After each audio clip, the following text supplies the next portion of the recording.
दोस्तों नमस्कार, मैं विपिन मिश्रा आपका अपने यूट्यूब प्लेटफॉर्म सिद्धिपथ पर बहुत बहुत स्वागत करता हूं।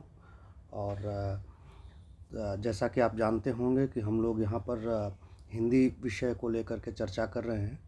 जिन लोगों ने पिछली क्लासेस देखी हैं वो पहले से जुड़े हैं, वो लोग जानते हैं, और जो नए बच्चे हैं वो इसके बारे में थोड़ी जानकारी ले लें कि हम लोग खासकर यूपीएसआई है, दिल्ली पुलिस है और बिहार दरोगा है, एमपी एएसआई है, इन सब परीक्षाओं को दृष्टिगत करते हुए हिंदी पर एक विस्तृत क्लास और पूरी एक तरीके से श्रृंखला के रूप में कंप्लीट करना चाहते हैं। तो उसी क्रम में आज हमारी जो वर्णमाला की क्लासेस चल रही थी, उस वर्णमाला की क्लासेस में हमने स्वर व्यंजन आदि विभिन्न जो उसके भाग थे हर एक को अच्छी तरीके से कंप्लीट कर लिया। और अब आज का जो हमारा व्यंजन के अंतर्गत छूटा हुआ भाग था, छूटा हुआ पार्ट है, उसके अंतर्गत 2-3 आयाम हैं जिनसे प्रश्न आपकी परीक्षाओं में अक्सर ही पूछे जाते हैं।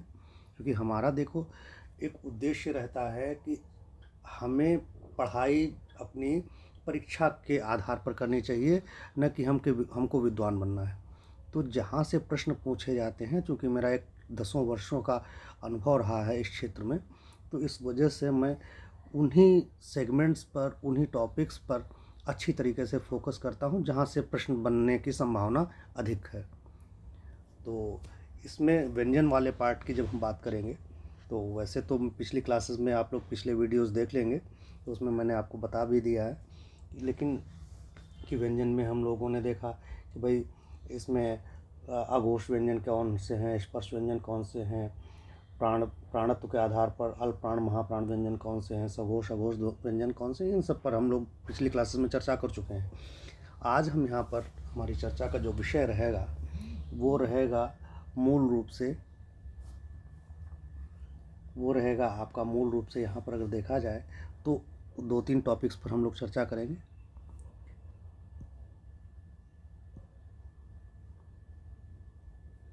हमारा पहला जो टॉपिक होगा यहाँ पर आज का, वो होगा अंतस्थ व्यंजन। कौन सा?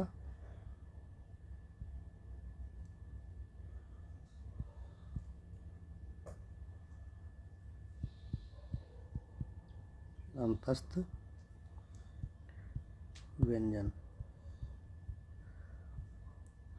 अब आप अभी नहीं समझ पा रहे होंगे कि आखिर अंतस्थ व्यंजन है क्या।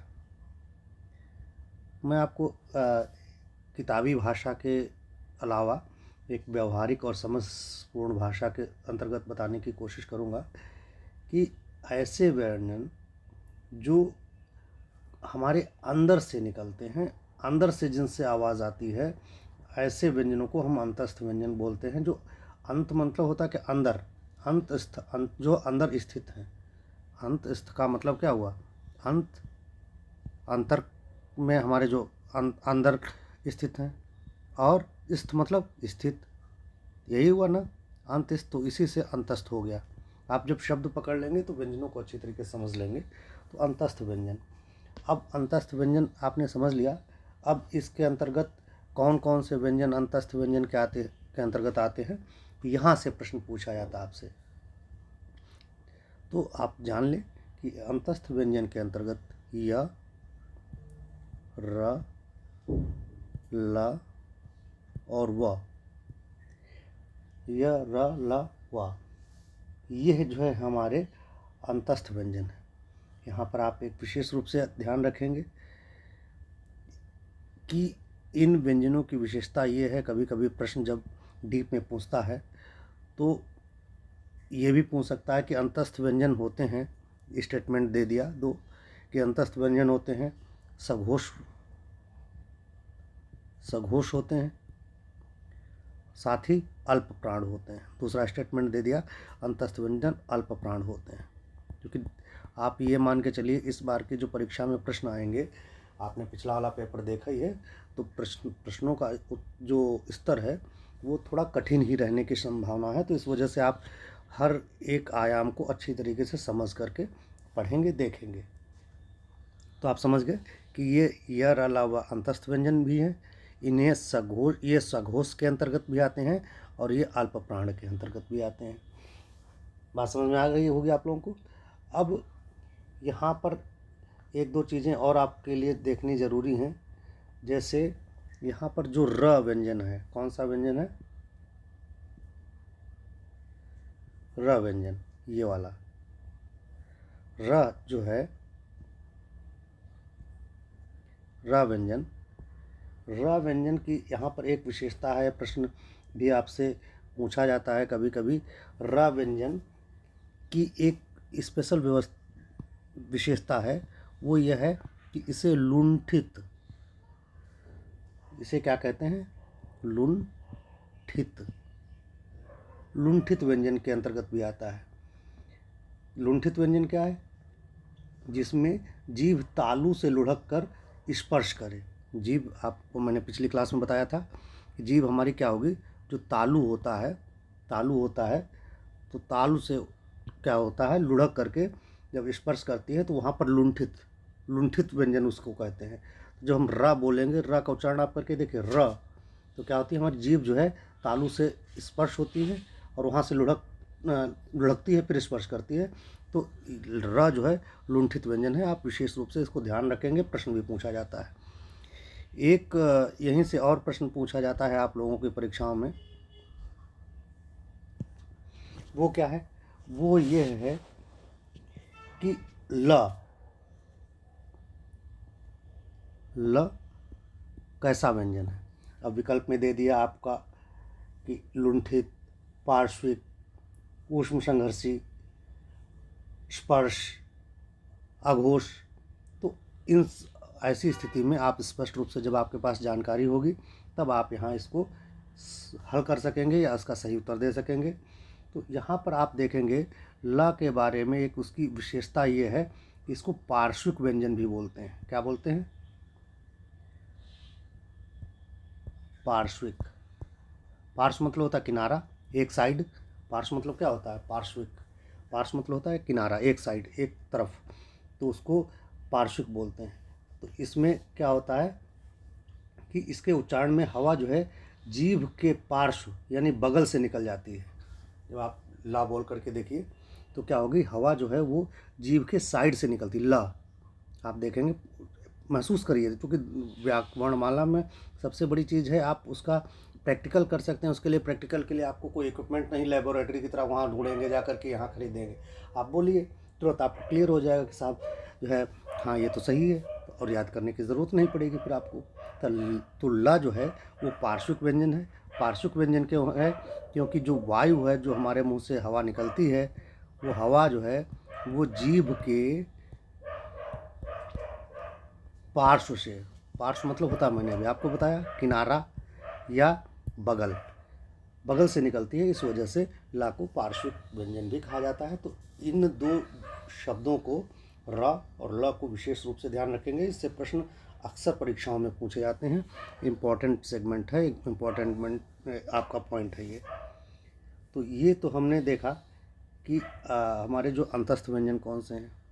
अब इसी क्रम में हम देखेंगे कि ऊष्म संघर्षी व्यंजन।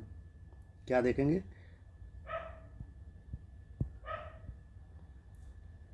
ऊष्म या संघर्षी व्यंजन। संघर्षी व्यंजन, तो ऊष्म और संघर्षी व्यंजन, ये हमारा दूसरा पॉइंट है। ऊष्म या संघर्षी व्यंजन किसको कहते हैं?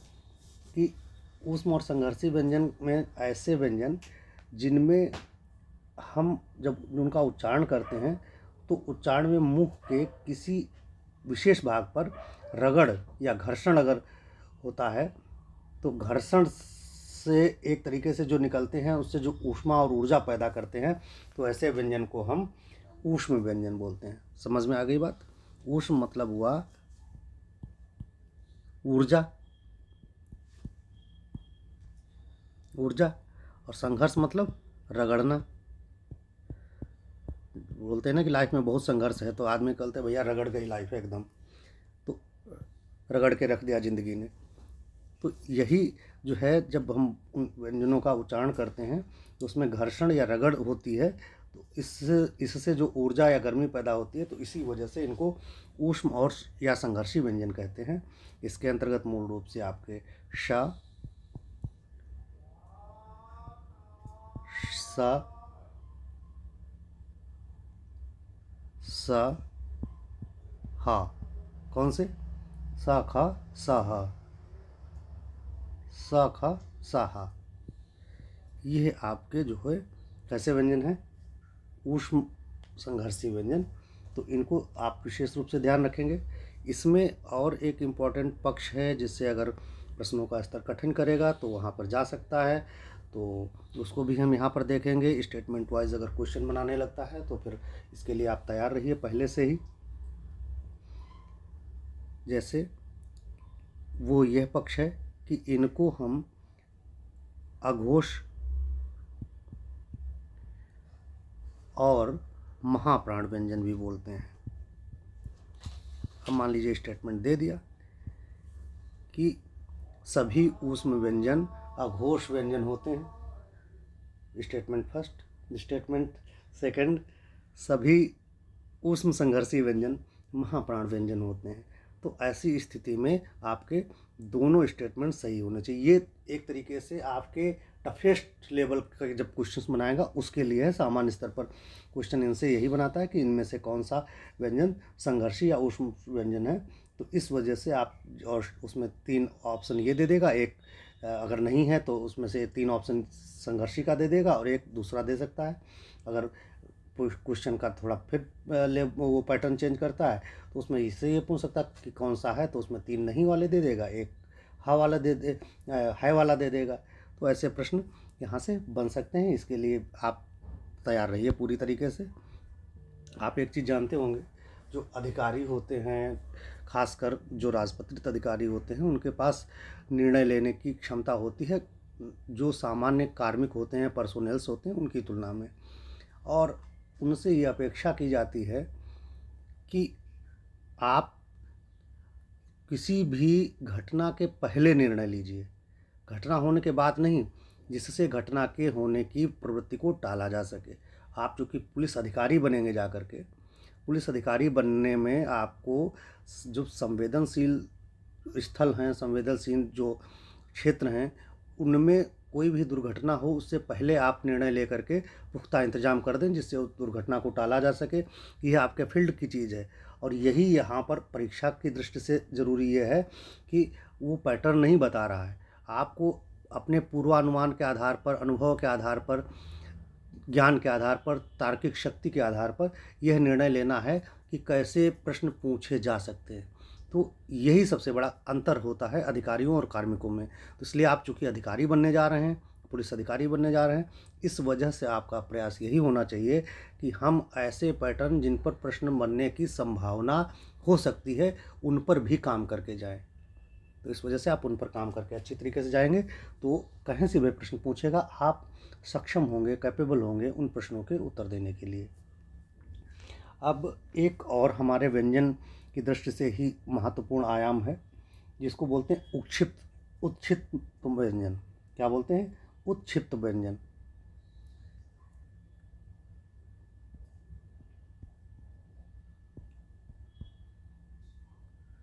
उत्क्षिप्त व्यंजन।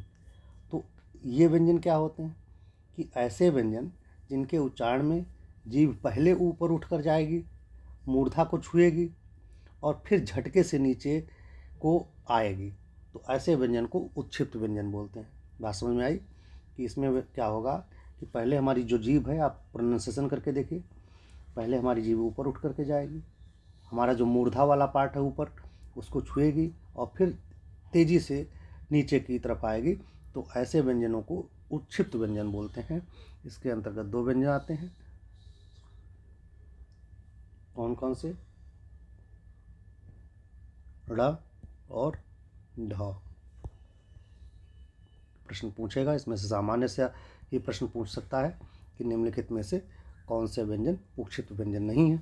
तो इसके लिए प्रश्न जैसे एक ये हो सकता है कि भाई कौन सा उत्क्षिप्त व्यंजन नहीं है, तो उसमें क्या होगा कि आपका इसमें दे देगा कौन सा उत्क्षिप्त व्यंजन है, प्रश्न पूछ लेगा तो उसमें 3 जो है वो हो जाएंगे आपके विकल्प, जो 3 होंगे A, B, C। ये मान लो उत्क्षिप्त व्यंजन नहीं है दे देगा, और जो D है, D में उसने ढ दे दिया, ये आपका उत्क्षिप्त व्यंजन हो गया। ठीक है। तो या फिर इसी प्रश्न को ऐसे भी पूछ सकता है कि निम्नलिखित में से कौन सा युग्म उत्क्षिप्त व्यंजन से संबद्ध है या उत्क्षिप्त व्यंजन के रूप में उसकी पहचान है। तो जैसे ए में दे दिया श, बी में दे दिया क ख, सी में दे दिया य र, और डी में दे दिया ड ढ। तो ये समूह कौन सा उत्क्षिप्त व्यंजन के अंतर्गत आएगा? डी वाला समूह आएगा। तो कहने का मतलब है प्रश्न चाहे जैसे पूछे, आप अपनी तैयारी को इस लेवल पर रखिए कि चाहे जैसे प्रश्न पूछेगा हम उत्तर देने में सक्षम होंगे।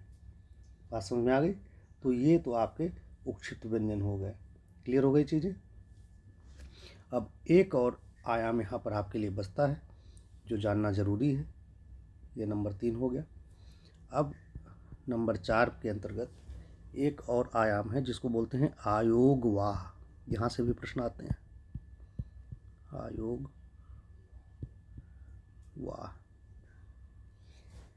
अब आयोगवाह क्या है?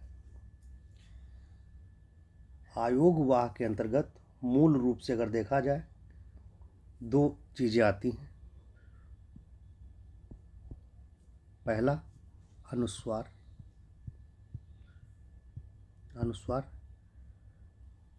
अनुस्वार क्या होता है?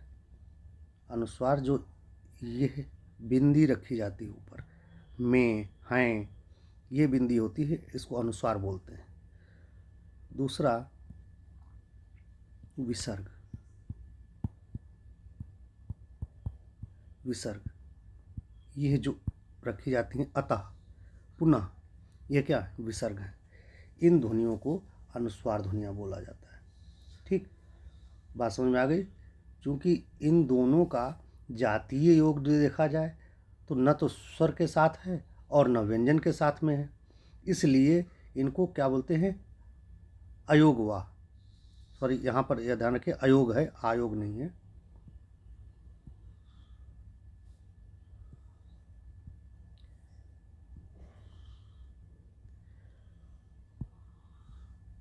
अयोगवाह।